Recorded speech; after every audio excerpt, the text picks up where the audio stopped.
to Center Heist Productions. Please hit the likes and subscribe down below in the right-hand corner. Just like I said, it's April 26, 2024. And this is the third part, second section of the report card on the forwards in Montreal. We did Laval's group of forwards. We had to do that in one tape, and that's part two. This is part three. This is actual Habs forward group, the evaluation now. So you're going to see on the cover page, I kind of grouped them where they were, the positives and the negatives, and kind of the ones unknown, and two that'll probably be on their way out. So, okay, so we'll start off with the first line. What more can you say? You've got 3 A's across the board here. They're definitely a first line in the regards of you can go with this, no doubt about it. I would say the Shore shoe-ins are Slav and definitely Suzuki, of course, who I got to commend Suzuki for proving wrong that he's definitely a first-line center, can be, and is, and proved it this year. He conquered, which my knocks against him were the circle and consistent defensive play, and he corrected that this season and was hands down I guess you would say the most outstanding Hab. And with Slav being right there too, I would say I gave Suzuki the plus, A+, and I gave Slav an A, and probably would have got a plus if he had started off that way to that extreme. Started off a little slow, and that's where I took the plus off him. But once he got up there, got going, he showed that he was a much better player. He had improved to be much better than what he was last year. And then when he got on to that first line, that was just all the difference in the world, having line mates that had some talent. And him and Suzuki proved to have some serious chemistry. And there's chemistry with all three of them, but a little more with those two. And Caulfield is there. Caulfield, I gave him an A. More so an A minus, sorry, just behind those other two. And he's kind of in that, he still has a question mark. He hasn't totally proven to me that once we get those two other forwards in to make up the top 6, whether he will for sure be the winger on that first line, or will he move down to the second? That's still up in the air. He made drastic improvements. That's why we got him at an A minus. Yes, his goal scoring went down. However, his defensive game just landslides ahead, and that's why he's so valuable to the team. He was probably the most improved defensively as a forward on the club. I was just so impressed his getting back, staying and catching up to plays and being back, and a lot of great back checking, mucking it up on the boards and hitting. He was in and much better handling of puck and getting it out. So he was 100% day and night. Major improvements in his defensive game, hands down. So, and that you got to commend the guy. So we can knock him for his lack of goals. I say I wouldn't focus on that, because his defensive game came up extremely, and his assists were up. Now we also know that the surgery that he had last season, the word is it usually takes a year and a half before that they get back to normal. So hopefully next season we can look at his goal percentage going up. Plus, you're going to have the 3 of them going up as their ceilings go up as well. Anyway, and the more reps, I think they're gonna put up big numbers. I just put that slight question mark: is he line 1, line 2?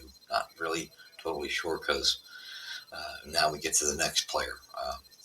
Doc, for me, even though it was a short taste, had such a great preseason and the game and period, I believe it was, he played in. He was outstanding. He just looked that much further ahead. Unfortunately, his health is becoming a big concern. I gave him an A because, truthfully, he's definitely somebody it once, and I was hoping to see that this year, and we didn't get to see him improve in his circle because really his defensive game he was exceptional at that already, and the rest of his game was an A as well, with the IQ and his talent just exceptional. So he's definitely, if he fixes his center work, you got two number one centers with him and Suzuki. But biggest problem is he injury prone, because if he gets this is a trend, a regular trend, then we will have a big problem, because he could easily also be that third party on the first line if he didn't absolutely have to be a center. And they decided to look differently there and imagine him, Slav, and Suzuki. That could be one potent lineup. Uh, so that's why I say, and it's not a knock against Caulfield, because it would be one of the two, I think, to finish that first line.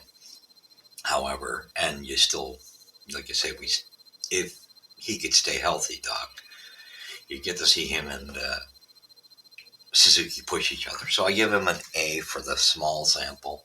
And he's, he always gives you 100% attitude and staying with the team while he was injured. Volumes of about his character and helping out the coaching staff. Just volumes that he stuck around. Good. I like the culture and attitude he brings. So that's a positive. So I kept that line straight under the positive side of for the Habs. That's their future core. To me, you don't touch that. And then we went to line two, which consisted of one of the biggest improvements, and should be the get an award for the most improved player. Um, veteran wise, veteran would say, for his whole career.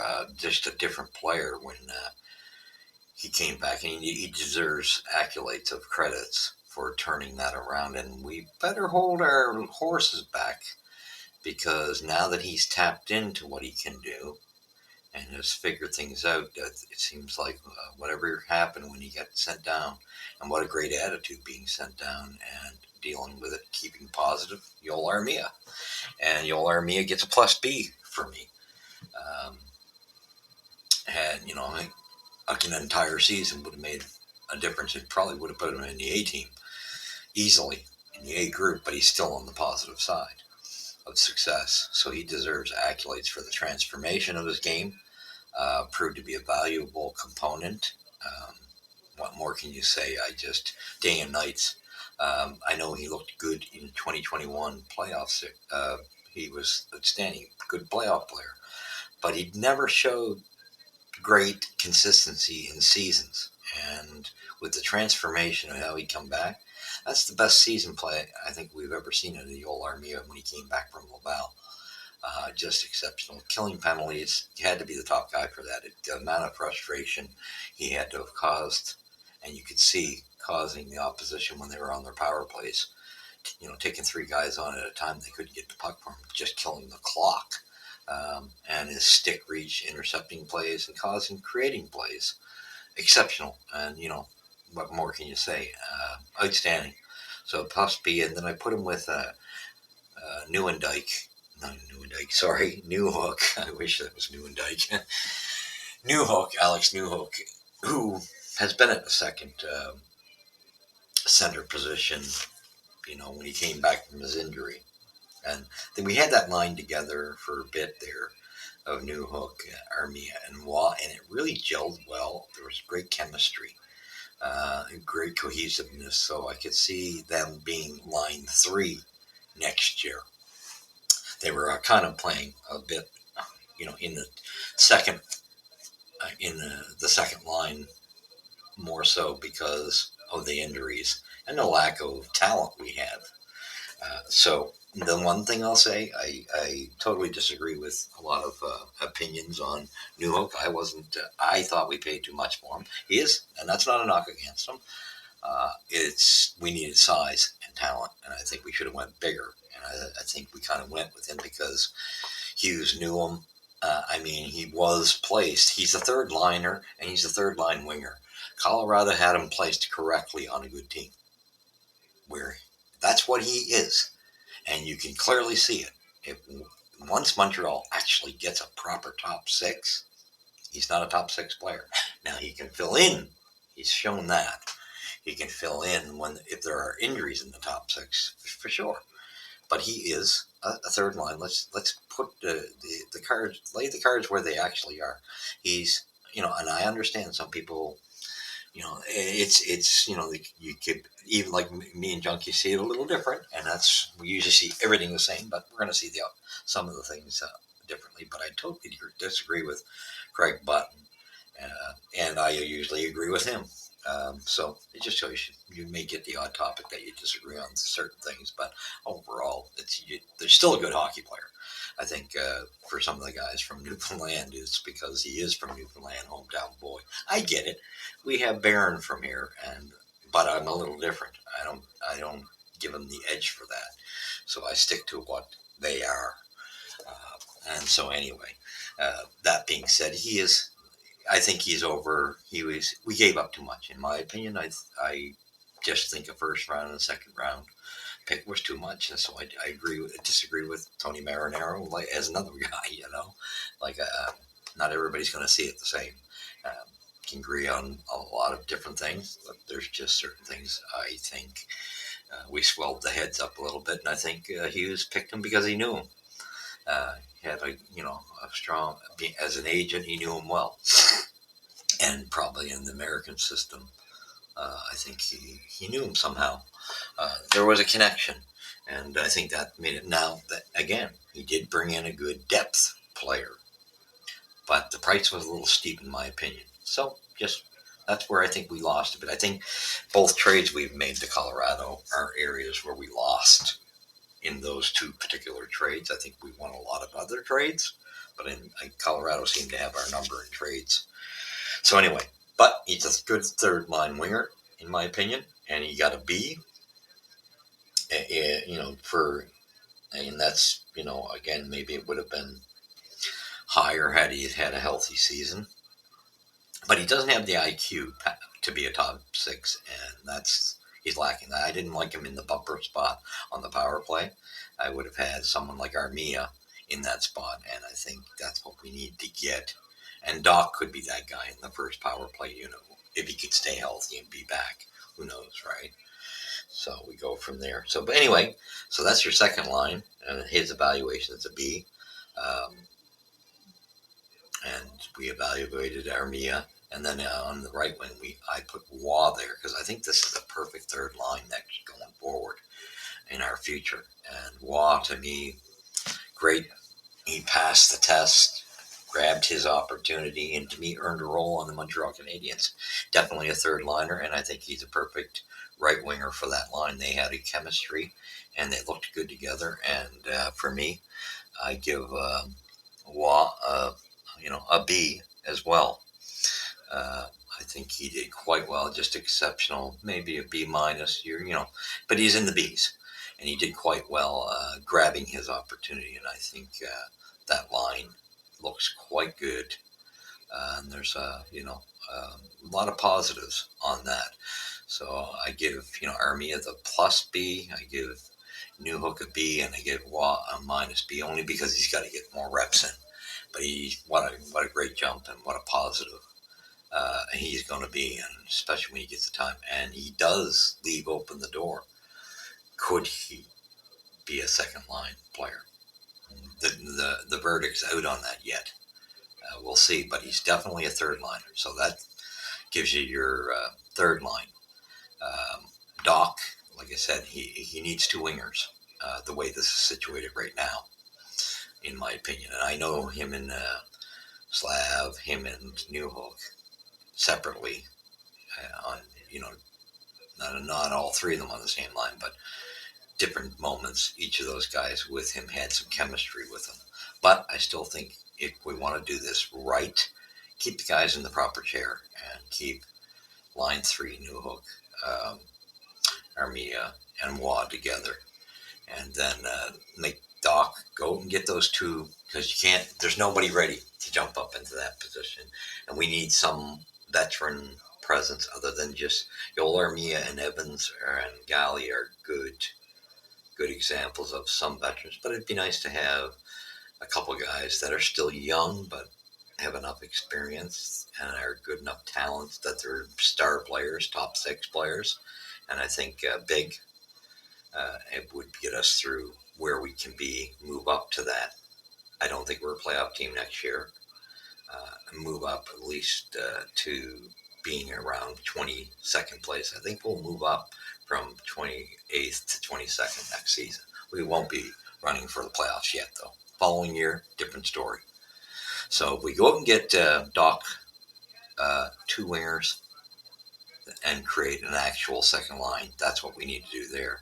And then, like I say, you also got to look at the fourth line. The fourth line, you can go with Evans again. I give Evans what an exceptional year he had. I thought he was going to end up being out competed for his position, and the concussions were going to play into this. But he showed, having to step up and sometimes be a second liner, the second and third line center. He did a great job, and maybe he didn't score a lot, but he showed that he has pretty better playmaking skills than I think we all thought, and that was great. And his penalty killing is exceptional next to Armia. I'd say those are your two best penalty killers for sure. So great job on Evans. Be the perfect guy for the fourth line center, and you could put Gallagher with him. Now Gallagher, I gave a C. That just makes him on the line, average, and I think that's a good role for him. Age playing a part. He didn't have a great first half of the season. Struggle, and the one thing they do got to get a grip on is penalties. With Galley, um, takes a lot of bad penalties. He's not very good in the defensive end. Great in the offensive end, but he'll go to the dirty places. He still has that in him. And it was good. He had a good second half, and of course, he's not going to produce what he used to. He's not young Gallagher anymore, but he stayed healthy too, and that's something else to talk about. I mean, with the first line being healthy all season long, and Galley and Evans, and I believe Matheson, where they were all played the entire year, and that's quite exceptional. So that being said, Galley's a good winger until his contract ends. For the time being, because nobody's going to grab that contract. If he can stay at what he did the second half and get his act together discipline-wise, because that suspension was terrible. And a lot of bad penalties, and he's got to get the grip on that. And he should be working on his defensive play, because he has a difficult time when he's on the ice. Other than Anderson, he's probably the next guy who's really bad in that department. So that being said, but at least you got to see he's a pass, and that's fine for now. So I can see him being a winger, and that means we need one more winger brought in for depth. One, and if you want to have that spare, bring in two more. So that would be a total of four, because you would be getting two top six wingers, and you'd be getting two basically fourth line wingers just for depth. And just for a short duration to give those five players I mentioned in the previous tape a chance to see if they can jump up to the Habs and make the Habs in the future. So that would just buy them time for the next two seasons. So that being said, that's where they rated. We had our other players like Pearson. Pearson, to me, played a good season, good, solid veteran, and brought the leadership and hard work and heart. He had a lot of that. Unfortunately, the team's wasn't good enough for him to stand out. I think he won a lot of heart, fought hard. I don't think we'll carry on. I know it was just a trade to get Casey gone and the goaltender. With that, we made a deal of taking Pearson back, and his contract's up. I think I like the guy. Don't get me wrong, but I think you just let him hit the free agency. Because you want to let some of these. You want to upgrade at this point, and he's another guy that's aging. It's taking its toll, and this team is just not good enough to um, for him to thrive, really. But hats off to him. He gets a C, he gets a pass, no doubt about it. Then we go to Dvorak, who had too many. He's injury prone, and Dvorak, what a shame, because here's another guy. I think Mark Bergevin, that was one of his big mistakes. Paid too much for him.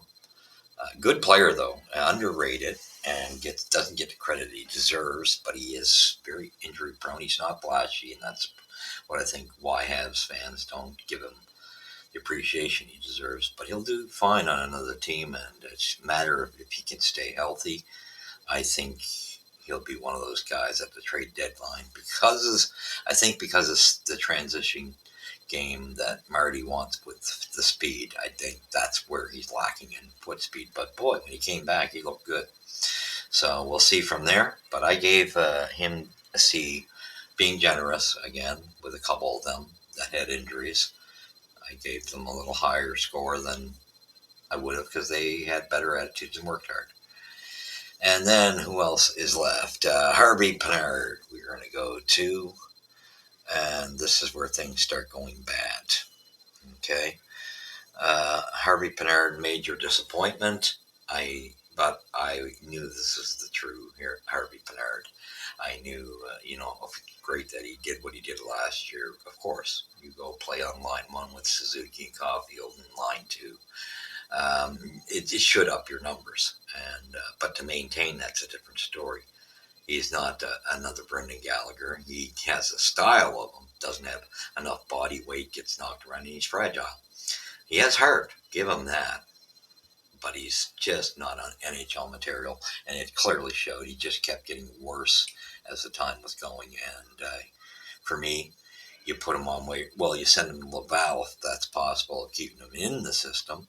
If not, you put him on waivers or trade him, put him in a package. But he's not. To me, he's not NHL material. He's one of those guys. Maybe he'd be a good veteran in Laval if no one claims him on waivers. But he's not a Montreal Canadian, and they should no longer waste their time on him. He's had his opportunity, and the next guy I'm going to speak of. So that gives Pinard an F. He's the first fail. Got to put it where he belongs. Sorry. He's not NHL material. Sorry to say that, but that's the way it goes. Then we go to kind of one of my. I like this guy, but he's not the player he was last year. He still had more heart than some. It's just he didn't keep up the consistency that he had. He had more hunger last year than he did this year. Now, ice time could play into that, and sometimes he was out of the rotation, and that's Michael Pezzetta. And I gave him a D. I gave him slightly higher. Not much. It's still a fail, but he was better than the group in the fail. But I think it's time because he went to a system where he was more consistent last year and gave us a lot more heart. And I found this year, yeah, he gave us some, but it was only lasting like for 5 minutes a game. Now it also take into consideration his ice time, but I think he's another guy that would be a perfect veteran for Laval and help the kids and maybe them to advance the maturity they need, experience, and to allow someone to come up. Um, one thing I will say about him, he could play one more year um, if you had to keep him there. But I would rather see them go out and get two better fourth line wingers with grit and size. But I like Michael Pezzetta, but I'm sorry, this year, for me, yes, he had more heart still with dropping the gloves way more than Anderson. Doing the dirty work. I give him credit for that going up against Ryan Reeves, who's a heavyweight and he's only a middleweight. He's got the heart, there's no doubt. He's just consistency and his skill level kind of are the issues. But he can play there as a fill-in, I think. But he's more of an AHL type player, I would say. But I gave him a D. Just wanted to give him more than a couple of the players that I've seen in this list. And then we got White. That was just a total. We got him from Pittsburgh. That was just a total disgrace.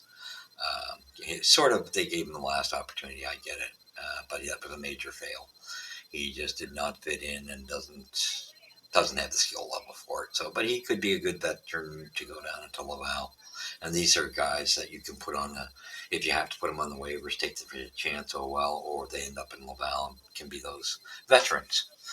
And then we got Jesse Ylonen, and I kind of gave him equal to Pizzetta. He failed on his opportunity, in my opinion, because he has so much skill, but it seems like he's afraid to get hit.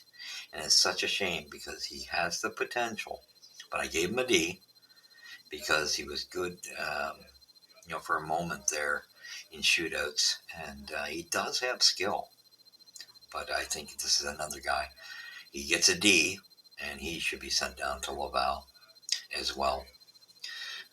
Just no doubt, good veteran, or you put him in a trade package. Somebody might be able to do something with him because I do think there's still hope for him somewhere. I don't know if it's here in Montreal though, where we need so much work. But he got a D.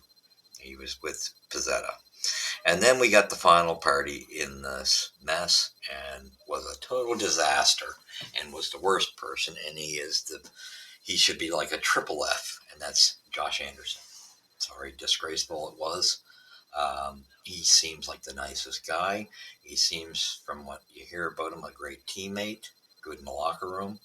However, he was given more pluses than I did. This is why I took the plus off of St. Louis A. I gave him because that's where St. Louis, in my books, messed up.